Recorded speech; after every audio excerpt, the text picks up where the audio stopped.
What if I told you your silence isn't peace? It's a slow form of self-erasure. You think you're avoiding conflict, but the real battle is inside you, and it's eating you alive. Have you ever told yourself, just let it go? It's not worth the argument. I'm better than this. Maybe you've swallowed your words, bitten your tongue, or forced a smile when something inside you was screaming to speak up. If that sounds familiar, here's something you may not want to hear, but need to. Every time you do that, you betray yourself. We live in a culture that glorifies surface-level peace. From a young age, we're taught that being mature means avoiding confrontation, that being polite means staying quiet, that silence is a sign of strength. But this, my friend, is a lie. Nietzsche saw it with piercing clarity. What we often praise as virtue is more often than not just fear wearing a mask. Fear of conflict, fear of rejection, fear of being labeled difficult, angry, or selfish. But if you live your life constantly trying to please others and avoid tension, you'll end up choking on your own suppressed emotions. The German philosopher Friedrich Nietzsche called this psychological framework slave morality. It's a system of values created not by the powerful, but by the powerless. Those who couldn't fight back, so they rewrote the rules to favor obedience, meekness, and submission. And over time, that became the model of being good. But how many injustices have you tolerated for the sake of keeping things peaceful? How many times have you smiled through disrespect? How often have you stayed quiet just to avoid shaking the table? Let's be clear, this isn't about picking fights with everyone around you. It's about reclaiming your right to exist with dignity. Because if you never learn to engage with conflict in a healthy way, it will destroy you from the inside out. The resentment builds up slowly, and one day it either erupts into an explosion, or you fade into apathy, thinking that being good means being invisible. But there's a way out of this trap. A path that doesn't run from conflict, but walks through it with purpose. A philosophy that teaches us that facing confrontation when necessary isn't weakness, but the beginning of true liberation. In this video, we're going to explore Friedrich Nietzsche's ideas about the fear of confrontation. You'll see how slave morality is still shaping your life today, and more importantly, how you can break free from it. If you're willing to hear some uncomfortable truths, stay with me. What we're about to explore might just change the way you see yourself and the world around you. Let's start at the root. Why do we fear conflict so much? To answer that, we need to go beyond our personal traumas or bad childhood memories. We have to dig deep into the history of human morality itself. And no one went deeper than Nietzsche did in his book on the genealogy of morals. According to Nietzsche, the values we praise today, like humility, obedience, and forgiveness, weren't born out of strength or goodness. They were born out of weakness, out of necessity, out of resentment. Picture a time in human history when power ruled. The strong, the warriors, the noblemen lived by a code of dominance. They didn't apologize for their ambitions. They didn't pretend to be humble. Their morality was built on action, confidence, pride. To them, good meant strength, courage, freedom, and self-reliance. But not everyone could live like that. There were others, the weak, the oppressed, the ones who couldn't win in the game of power. These people couldn't challenge the strong directly, so they flipped the script. They created a new set of moral values, an inversion of values where strength became evil and weakness became good. Pride became sin. Obedience became virtue. Submission was seen as noble. And so slave morality was born not from a desire to be better, but as a survival tactic. It didn't come from the fullness of life, it came from the denial of it. And here's the kicker. This ancient morality didn't die out. It's alive and well today. You heard it growing up. Don't argue. Be nice. Keep the peace. Don't cause trouble. These weren't just rules for being polite, they were programming. They taught you to associate confrontation with wrongdoing and submission with being a good person.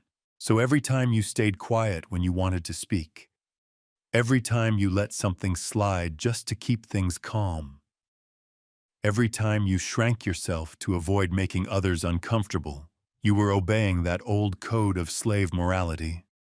But that doesn't mean you're weak. It just means you were taught that strength is wrong, that asserting yourself is selfish, that saying no is rude. You were taught that being good means being harmless. And so you developed a pattern, a psychological loop that plays out in millions of lives. Fear of conflict. Fear of saying what you really think. Fear of setting boundaries. Fear of simply existing in your full power. And the more you avoid conflict, the more the slave morality tightens its grip on you. And here's where things get even darker. Because that anger you've been repressing, it doesn't go away. It ferments. It turns into something else. It turns into resentment. And how it quietly erodes your spirit, your relationships, and your sense of self. Now that you've seen how slave morality taught you to fear confrontation, it's time to look deeper into one of its most toxic byproducts, resentment. Nietzsche didn't just analyze morality, he dissected the soul. And when it came to resentment, he held nothing back. On the Genealogy of Morals, he describes resentment as a powerful force that emerges when your natural instinct to act, to assert, to express, is blocked. But energy doesn't just vanish. When you suppress it, it turns inward, it festers, it mutates into poison. Resentment is the rage that never found a voice. It's the scream that got stuck in your throat. It's the boundaries you never set turned into bitterness.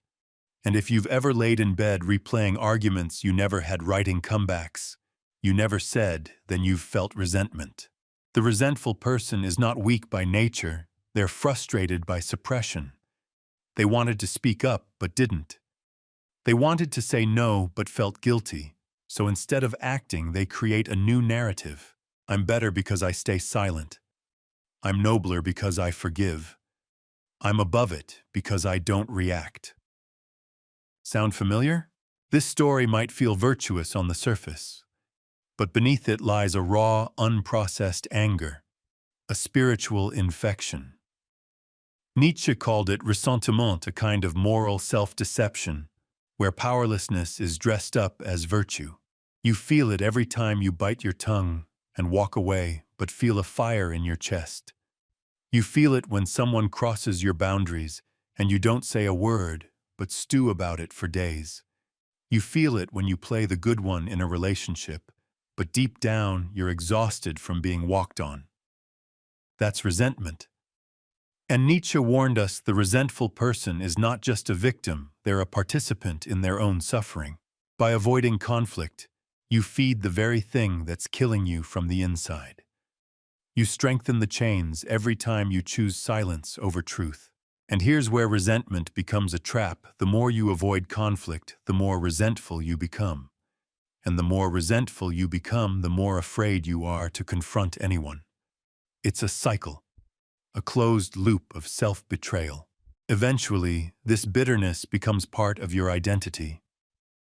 You start seeing yourself as the quiet martyr, the peacemaker, the misunderstood good person who always ends up hurt. But this isn't virtue, it's emotional imprisonment. You might be proud that you never stoop to their level, that you take the high road, that you always let it slide. But if it's eating you alive inside, what exactly are you proud of? Here's the truth. Avoiding conflict might feel like strength, but it's often just fear in disguise. And Nietzsche didn't believe you were doomed to live like this.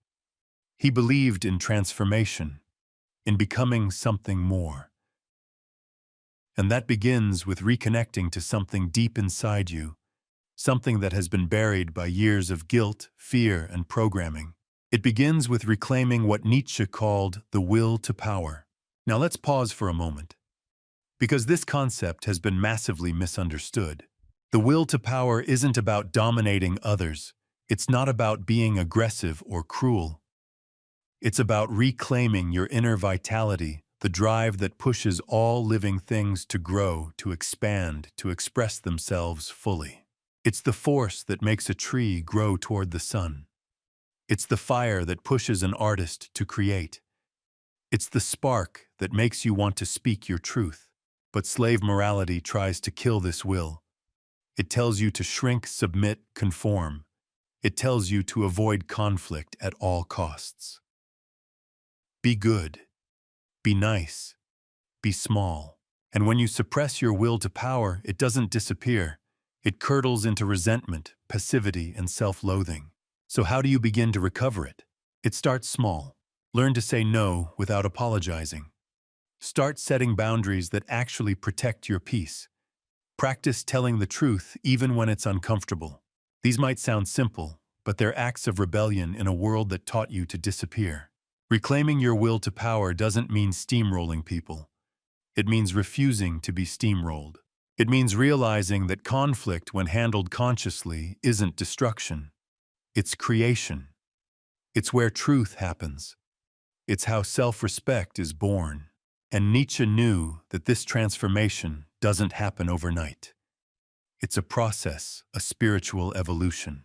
And to describe it, he gave us one of the most powerful metaphors in philosophy, the three metamorphoses of the spirit, the camel, the lion, and the child. In the next part, we'll break this down. You'll see how we begin life as camels burdened by expectations, how we must become lions to reclaim our inner territory, and how ultimately true freedom comes when we evolve into the child, a being that creates values of their own. So far, we've explored how fear of confrontation traps us in a prison of resentment. We've seen how slave morality teaches us to glorify submission, and how that moral code silently poisons our spirit.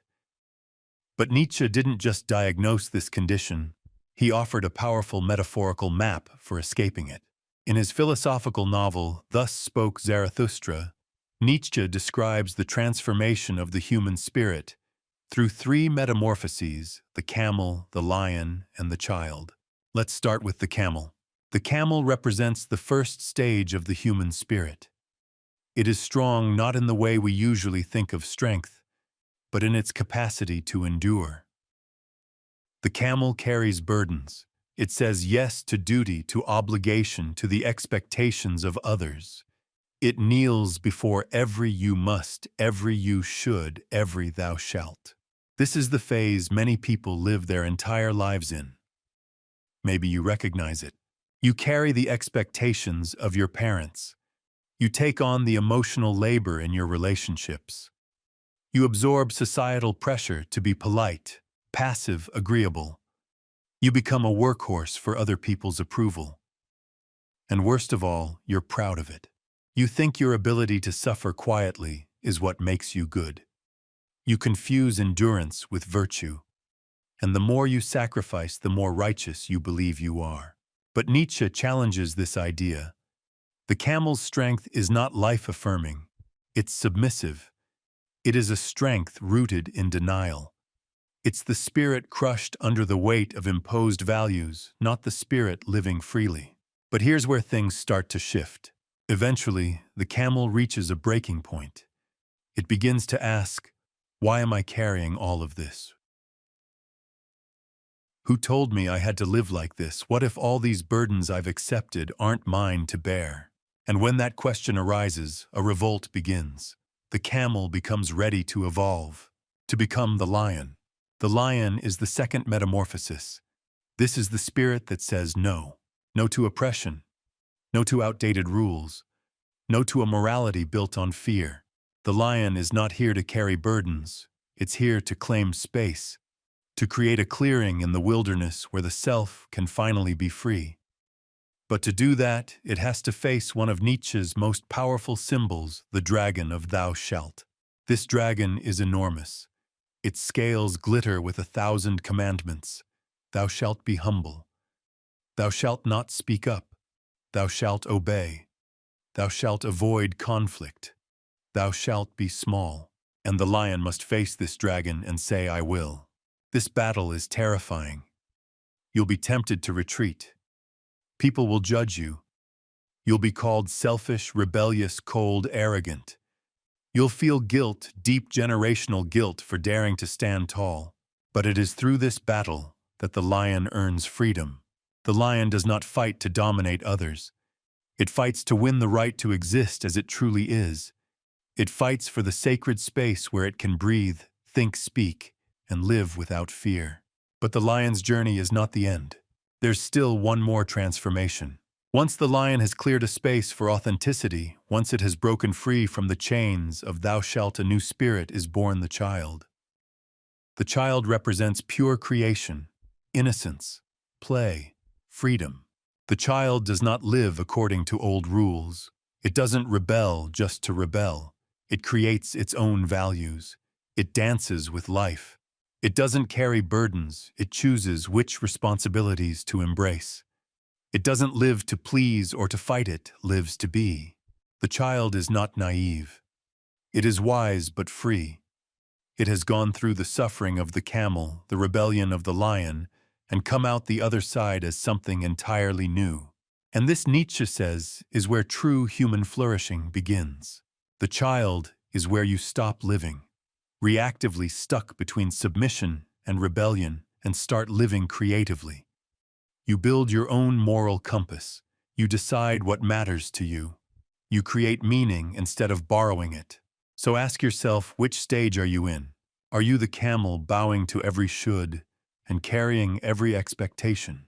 Are you the lion in the fight of your life to reclaim your voice? Or are you the child ready to build something new on the ashes of old illusions? This journey is not just theoretical, it's deeply personal. And it brings us to a powerful, almost haunting question: how do you become who you truly are? Because Nietzsche didn't believe that becoming yourself happens naturally. He saw it as a radical act, a war, a rebirth. In our next part, we'll explore this exact idea, Nietzsche's call to become who you are. We'll look at what's really at stake when you choose peace over authenticity, and how avoiding conflict doesn't just cost you your voice, it costs you your identity. If this resonates with you, keep going. You've made it this far, and the deepest transformation is just around the corner. You've seen how Nietzsche mapped out the transformation of the spirit from camel to lion to child. But the question remains: who are you really? And more importantly, how do you become that person? This is one of Nietzsche's most provocative ideas. In his later work, Ecce Homo, he lays out a powerful, deceptively simple challenge to every human being: become who you are. But don't be fooled by how easy it sounds. Nietzsche didn't mean this as some motivational quote for a coffee mug. This is not about self-care. This is about self-confrontation. To become who you are is not a return, it's a revolution. It's not about discovering something hidden deep inside you. It's about creating yourself deliberately, courageously, painfully. And the first battle you face on this path: the fear of conflict. Ask yourself honestly, how much of your life have you lived for other people? How many choices have you made to please your parents? How many paths have you followed to avoid disappointing your partner, your friends, your coworkers? How often have you buried your truth to protect someone else's comfort? We've all done it. Some of us build entire lives out of it, and on the outside those lives look perfect. You smile, you nod, you do what's expected, but inside, you're shrinking, you're fading, you're slowly losing your reflection in the mirror. Nietzsche saw this as one of the great tragedies of human life, not just that we're shaped by others, but that we volunteer for it. We wear masks, we play roles, we adapt. And every time we suppress what we really think or what we truly want, something inside us withers. And here's the part that hurts: each time you choose peace over truth, comfort over confrontation, silence over honesty, you drift further away from who you are. Why? Because identity isn't built in quiet compliance. It's forged in friction. It's in the arguments that make you tremble. It's in the hard conversations where your voice cracks. It's in the courage to say, "This is who I am," even when you're terrified. Conflict is the crucible where selfhood is born. Without confrontation, you don't really know your values. You only know your conditioning. Without boundaries, you don't know what matters to you. You only know what others demand. Without resistance, you don't know your truth, you only know your fear. That's why Nietzsche saw the fear of conflict, not just as a personality trait, but as an existential threat. If you're afraid to say no, afraid to disappoint, afraid to assert, then you are afraid to be. And so we become actors in a theater of politeness. We perform, we adapt, we get applause. But the cost is devastating. You lose your voice, you lose your freedom, and eventually, you lose yourself. But Nietzsche didn't leave us there. He believed that even though this journey is painful, it's worth it. Because what you gain on the other side of the fire is integrity. You don't have to lie anymore. You don't have to play roles. You don't have to twist yourself into something acceptable. You get to live with a straight spine and a clear voice. You get to speak, move, create, and connect from a place that is real. And that is worth every uncomfortable conversation, every awkward silence, every risk. But Nietzsche warns us there is no ready-made map. Becoming who you are isn't about following rules. It's about breaking them. It's about walking a path only you can walk. And that's terrifying. Because when you stop living by the herd's values, you lose its approval. You lose your seat at the table. You lose the illusion of belonging. But what you gain is yourself. Every conflict faced consciously is a step toward that. Every boundary drawn in clarity is a stake in the ground. Every time you say no when you mean it, or yes without guilt, you reclaim a little more of your soul. This is the real work of becoming. And it isn't neat. It isn't pretty. It won't win you applause, but it will set you free. And Nietzsche knew this freedom wasn't comfortable. It's lonely at times. It requires sacrifice. You'll feel misunderstood. You'll feel judged. You'll feel tempted to go back to your camel ways. But don't, because what's waiting for you beyond the guilt, beyond the resistance, beyond the fear is a life that is truly yours. A life where your values aren't inherited, they're created. Where your morality isn't programmed, it's chosen. Where your voice isn't muted, it's magnified. But to reach that life, there's one final truth you have to face. A truth many people spend their whole lives running from. Your silence is not harmless. It has a cost. We'll talk about how silence, when used to avoid conflict, is not virtue. It's complicity. And how every unspoken truth creates the very world you're trying to escape. We've traveled through Nietzsche's vision of moral evolution, how fear of conflict, resentment, and submission steal your identity. We've explored the metamorphosis of spirit from camel to lion to child, and the raw challenge of becoming who you are. But now we face the hardest truth of all. Your silence has a cost, and it's higher than you think. How many times have you told yourself, "It's not worth it"? Let it go, it won't change anything. How many times have you smiled through discomfort, nodded through disrespect, and stayed quiet while something inside you screamed to be heard? And every time you said it was the right thing to do, the mature thing, the peaceful thing. But here's the reality. Nietzsche forces us to confront silence in the face of injustice is not virtue, it's complicity. You are not neutral. You are not above it. When you stay silent while being disrespected, you're teaching the world that it's okay to treat you that way. When you allow abuse, small or large, to continue without resistance, you're not maintaining peace. You're protecting the problem.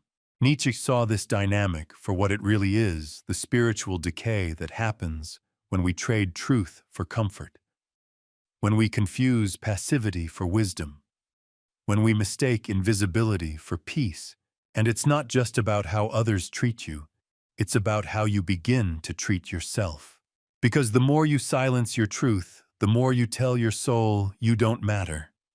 Every time you let a boundary get crossed without protest, you confirm, I don't deserve better. Every time you agree just to avoid tension, you whisper, my needs don't count. Over time, these whispers become your identity. Not because you are weak, but because you have rehearsed weakness so many times it became a habit, a personality, a cage. And here's what's worse, people notice. Even if they don't say it, they sense when you're afraid to speak. They sense when you're trying not to offend. And some people, whether consciously or not, exploit that. You think silence protects you, but it actually marks you as someone who won't fight back. And in a world where power dynamics are everywhere, at work, in love, in family, in society, that's dangerous. Every boundary you fail to set is an invitation to be overstepped. Every truth you don't speak is a blank space someone else will fill for you. And every time you say nothing when something needs to be said, you're helping build a world where truth is optional and domination is normal. Nietzsche refused to accept this. He believed that truth must be lived, not just known. And that includes speaking up when it matters. Now listen carefully. This is not a call to be loud for the sake of being loud. This is not about arguing with everyone or proving a point every time. It's about choosing truth over safety.